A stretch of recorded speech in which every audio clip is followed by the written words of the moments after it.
Hello, everyone, and welcome to the November edition of #OnwardLebanon, a show airing monthly here on Lebanon Channel 6. I am your host, Todd Yohe, and I serve the Lebanon community as superintendent of the Lebanon City School District. #OnwardLebanon is designed to provide viewers with an insight into the Lebanon schools, its people, its students, and its programming. The taping of this episode is November 10th, 2020, and that is important because some of the information contained in this show may change over time. Joining me today is Mr. Robert Buskirk. Robert is our Human Resources Director, and we're going to learn a little bit more about him and his tenure here in Lebanon schools. Robert and I will also discuss our need for substitute teachers as well as for other positions in the district. We will also update you on the results of our parent survey for the second semester. First, a reminder that parents and students are still expected to perform a daily screening for COVID symptoms before coming to school. If your child has a fever over 100 degrees, loss of taste or smell, headache, sore throat, cough, or digestive issues, they should remain at home until those symptoms subside. In addition, anyone who has received a COVID test should not come to school until they have received the test results. Our students and parents have been very good about assessing students, and that is helping us to keep our schools open. Well, as I said, today we welcome Mr. Robert Buskirk to #OnwardLebanon. Robert, welcome. Thank you for having me. Let's just get to know you a little bit for those people who are tuned in. How long have you been with Lebanon City School District? I came to Lebanon in the summer of 2002, so just a little over 18 years here in the district. Throughout my time here, I have served as an administrator in every building in the district at some point or another. And then the last 8 years I've been at central office serving as human resources. And if I recall my history correctly, you joined the district as an administrator. Correct? Yes. And so where did you teach? I taught at Lakota as my first teaching position right out of school, and then after that I was in Sycamore as a teacher, and then that's where I got my first administrative job at the intermediate school there. So your career in education has really been in Southwest Ohio. Yes, I was a Miami graduate and student taught down here, and just stayed down in this area because I love it. But came from a little bit north, yes, right? A little northern yes. Ohio. Northwest Ohio, Tiffin. It's a small town kind of in between Columbus and Toledo, in the middle of nowhere. It is, Lebanon kind of reminds me of it a lot, and I have really fallen in love with Lebanon. It's the thing I like about Lebanon. It's a lot closer to everything. Tiffin is not close to anything. So. Sure. Well, and the weather's a little bit nicer, yes, right? A little warmer. Southern Ohio versus warmer, northern Ohio. A little warmer. So, yeah. I want to talk a little bit about some needs that have developed. It seems like every year, we're looking to hire substitute teachers, substitute bus drivers, cooks, secretaries, aides, really every position that we have, except maybe human resources director. But that need is multiplied this year, I think, because of the pandemic. And so let's just talk a little bit about the need and what it takes to become a substitute teacher for the school district. Starting off with the need, we are always in need of substitute teachers. That is a need, not just teachers, substitutes in every area, as you said. But this year with the pandemic, it has really reduced the number of available substitutes. And so that is one of our biggest struggles right now, is just making sure we have complete staff every year or every day. As far as what you need to be a substitute teacher, all you need is a bachelor's degree. If you are interested, you don't have to have any teaching experience, just a bachelor's degree, and I will help you get your substitute teaching certificate. We need people to come in and help keep our schools open. It's the biggest need is keeping people in the rooms. In the past, we've had to do some creative things where maybe we combine classrooms with the social distancing in place. That is something we cannot do. So if we are short subs, it is really a struggle. You mentioned that a person who would be interested in substitute teaching would need a bachelor's degree, and that's a bachelor's degree in any field, correct? Absolutely. Any field whatsoever. As long as it is a 4-year bachelor's degree, we can get you a substitute license and you can start. So, of course, the need is created when teachers are absent. Yes. And I think it's important that we let people know that we really are not experiencing a lot of teacher absence due to positive COVID cases. We have had a few. We've had some teachers who have just been quarantined because maybe a member of their family or maybe they were exposed in the community somehow and need to miss 14 days and so forth. But really the environment in our schools right now is very safe. We're not having the need isn't really because of the pandemic or the virus. It's really sort of a normal, typical need for substitute teachers. Maybe sick children or, maybe they're ill with a cold or some other commitment or something like that. And so it's just makes it difficult, as you said, because we can't combine classes, we can't make our classrooms larger and so forth. What about some of the other positions that are high need? We always are looking for people that are willing to just help out in other areas. And as long as you have a high school degree, we can get you in to help out in substituting in the other areas, whether it's kitchen staff, educational assistants, bus drivers, all of those. We need help. Again, you talked about our absence rate. It's not huge this year with staff, but we also are telling people to be extra careful. So if they're experiencing symptoms, we'd rather have them stay home for a day just to make sure it's not anything. But that does increase the number of people that have been out. So with all those positions I referred to, it takes minimal training, and we will bring you in and help train you so you know what you're doing. Except for the transportation department with bus drivers, there is a lot more formal training where you need to acquire your CDL license. But that is paid training. So that is, if you're something you're interested in, with transportation, it's paid training, and they'll probably use you just about every day if it is something you're interested in. Yeah, you make a great point that we have asked people to be extra careful this year, and so we are seeing people stay home if they have a headache or stay home if they have a sore throat and some of the other symptoms that are related to the virus. In addition to that, a lot of our employees also have school-aged children at home. So if one of their kids is experiencing symptoms and they're keeping them home, they need to stay home as well with their child. So, the need is very real there. But what I want to make sure people understand is that we consider the schools very safe right now. So, I wouldn't get too hung up on, well, I don't want to go into a school because there's a lot of the virus going around. That just isn't the case.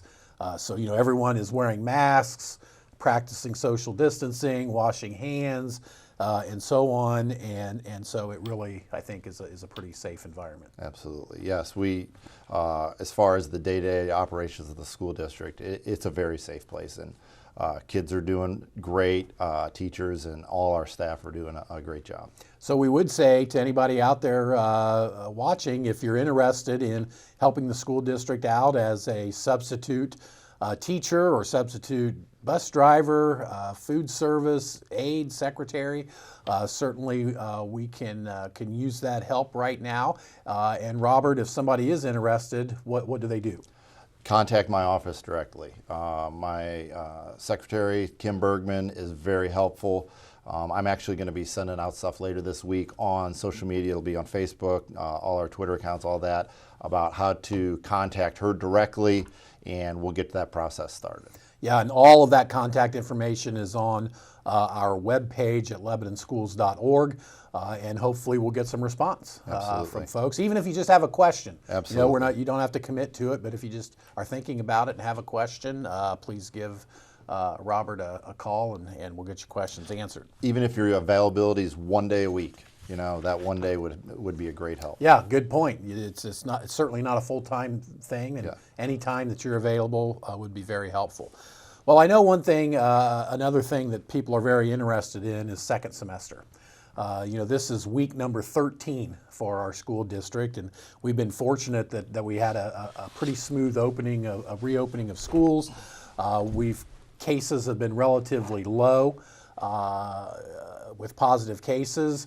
Initially, we had quite a few students who were quarantined, but we've seen that number lower only because people have gotten smarter about keeping their distance from people and the timing of that.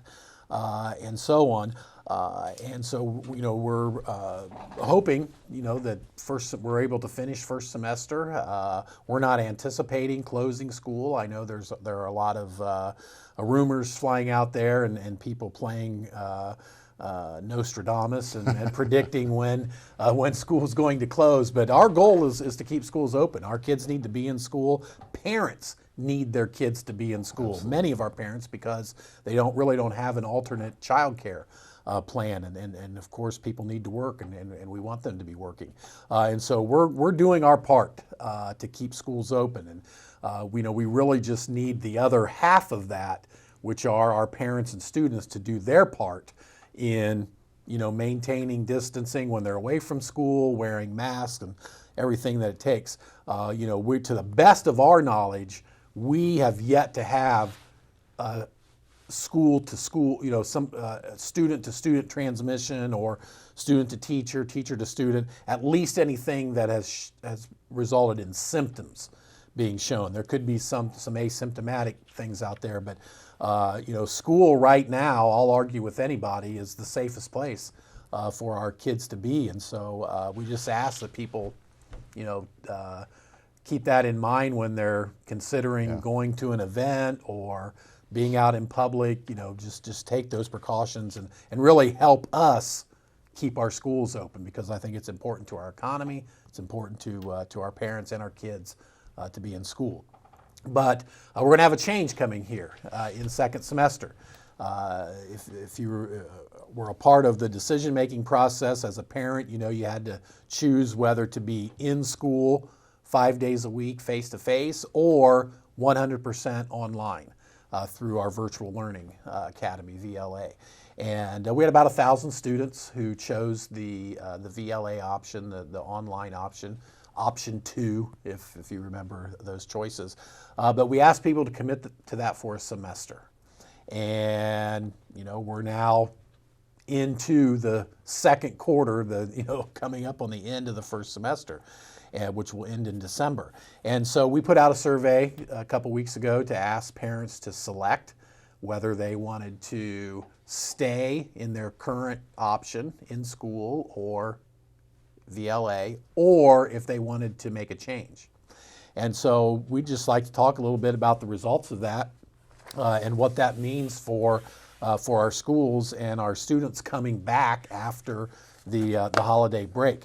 And so we, as expected, we do have a net positive students coming back into our schools. We have about 70 students that decided to switch to online learning. So they spent first semester in class, face-to-face, and now they're going to be VLA second semester. We had 247, about 250 students who were in VLA who have decided to come back to school second semester. And I know when you hear that number, 250, it seems like a lot. But of course, you take away the 70 or so that are going the other direction, and we net about 180. About 180 students that are coming back to school. Fortunately for us, those are spread out among all of the grade levels. And so you never know where that might fall. And so just to give you an idea of that, there will be 33 students coming back to Bowman, 45 students coming back to Donovan, 46 students coming back to Barry, 33 students coming back to the junior high, and 22 students coming back to the high school. And so when you take that big number of 180 and you spread it out amongst K-12, the impact isn't as great as what we anticipated it to be. But I know the big question for parents is, what are the class sizes going to be? And one of the things I think that helps us is the fact that we have grade level buildings. We don't have the traditional neighborhood schools that are in a lot of districts. Yes. So because of that, we can spread a grade level out. We have about 14 sections or so at each grade level, K6. Yes. So we can spread those numbers out. So in kindergarten, our average class size second semester will be around 18 students, which is really zero change for us. In first grade, our average class size will be between 22 and 23 students. In second grade, it'll be between 23 and 24 students. In third grade, be 24 students. In fourth grade, closer to 26 students. In fifth grade, around 25 students. And in sixth grade, 24 students. And so in grades, kindergarten and first, really there's no impact. Shouldn't be any impact on the class sizes. In grades 3 through 6, we're anticipating there'll be one, in some cases maybe 3, but for the most part 1 to 2 students per class that the enrollment will change. And so, we feel that that's not a tremendous change, particularly with the experience we've had with the virus and the safety protocols that are in place. But it's important for parents to know that, if you have kids in grades 3 through 6, your child's class is probably going to increase by 1 student, in some cases maybe 2. What about the impact on the junior high and the high school? Well, because of how they're set up, they're not individualized classrooms. Kids rotate throughout the day. Really not the same type of impact as in K6. But, in grade 7, we're looking at 11 additional students. In grade 8, 22. In grade 9, 11. In grade 10, 10 students. In grade 11, 3 students. And in grade 12, it's actually a negative 2. 2 less students as we sit here right now. So really, you're looking, for any average class, random class, really very little change. Maybe 1 student in a particular class, but those numbers really are pretty negligible in terms of the junior high and high school. Which then, of course, brings us to what the distancing will look like in each class. So right now we know we've been able to maintain 5-6 feet of distancing in our classes. We think that has helped tremendously with our cases. But when you start putting kids back into a classroom, even if it's just 1 or 2 students, it's going to impact your spacing a little bit. So we've done some calculating of what we think that impact will be to share with parents, and you're going to go over that right now. Okay. At the primary level, kindergarten, first, second grade, there's not a lot of change there. Like you said, class numbers. Kindergarten, we're still going to be able to spread the students out, and they're still going to be 6 feet apart, which is great. First and second grade, they will be, we'll do our best to get everything at 5 feet or more, just depending on the classroom, which again is not a change really at all. Third grade, because of the number coming back, they're still able to keep the students spread out. It's still about at 5 feet, and that's not really a change from where we are. Our biggest impact is grades 4, 5, and 6, just because of the number of kids coming back and the size of the classrooms. Grades 4 and 5, we are going to have to, with adding a desk or 2, I know that doesn't sound like a lot, but with the way the classrooms are set up, it's going to make the kids a little closer. Probably 3 or 4 feet. Some classrooms 3. When you get to Barry, we love that building. It's got a lot of history. It's a beautiful building, but it's an old building, so some of the classrooms are huge, so those kids will be 6 or 7 feet apart, and then some of the classrooms are a lot smaller, and so it might be down to 3 feet in some of the classrooms. Yeah, I should add as well, in those larger rooms, we will place more students. Yes, in other words, we're not going to, it might not be equally divided among all classrooms. So if it makes sense to put 2 additional kids in a large space so that we can maintain distance, or maybe even 3 kids in a larger space, certainly we will do that. Yeah. Absolutely. Even though we don't love probably some of the spacing in some of the upper elementary grades, our cases in K-6 have been minimal. Teachers doing a great job, parents, kids, everybody's doing a really nice job. So we've had very little cases, very little quarantine, so we hope that continues. Yeah, and so, we just want to thank everybody for their participation in the survey. That information, that data was critical to help us plan for second semester. I would add that at the junior high and the high school, we're still expecting the same 5 to 6 feet distancing, so we don't anticipate really any change in our junior high or high school spacing. But we will say that in grades 4, 5, and 6, that's where we've seen the most increase in students coming back. And so that is going to impact the larger class sizes and the less distancing. Class sizes overall, the 6th grade, I think, is the largest class, 6th grade, K-6 anyway. So, add a few more students and it does reduce the spacing. Well, again, we want to encourage people to follow safety protocols. I actually was on a phone call yesterday with Governor DeWine. I shouldn't, not a phone call, a Zoom meeting with Governor DeWine and the Lieutenant Governor, as well as a couple other school superintendents from Warren County, and some local legislators, some commissioners, people from hospitals and so forth. And the general theme of that discussion was really the governor asking us as community leaders to really promote the message that we all need to be practicing safe protocol with the pandemic. We need to avoid congregating. We need to limit our exposure to other people.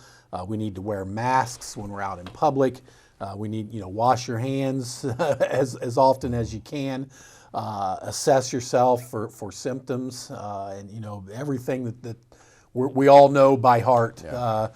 By now, and by doing so, it's going to not only keep our numbers down in the community, but it's going to allow us to keep schools open, and that hopefully resonates with people. And so we were informed yesterday that not only is Ohio at a record number and are seeing a tremendous surge in cases, but Warren County in particular is seeing the number of cases are at a record high. And hospitals are feeling that crunch as well, and so we certainly want to keep our community and our students safe. Well, thank you for coming on today and sharing that. Hopefully we'll be back on sometime and talk about maybe some better news. Yes. Something fun to talk about other than the coronavirus. And I want to thank you for watching #Onward Lebanon, which airs monthly on Lebanon Channel 6. I want to thank Robert Buskirk for joining us today. To learn more about the Lebanon City School District, follow us on Facebook at Lebanon City Schools, or check out our website at lebanonschools.org. Until next time, take care of yourselves and take care of those around you.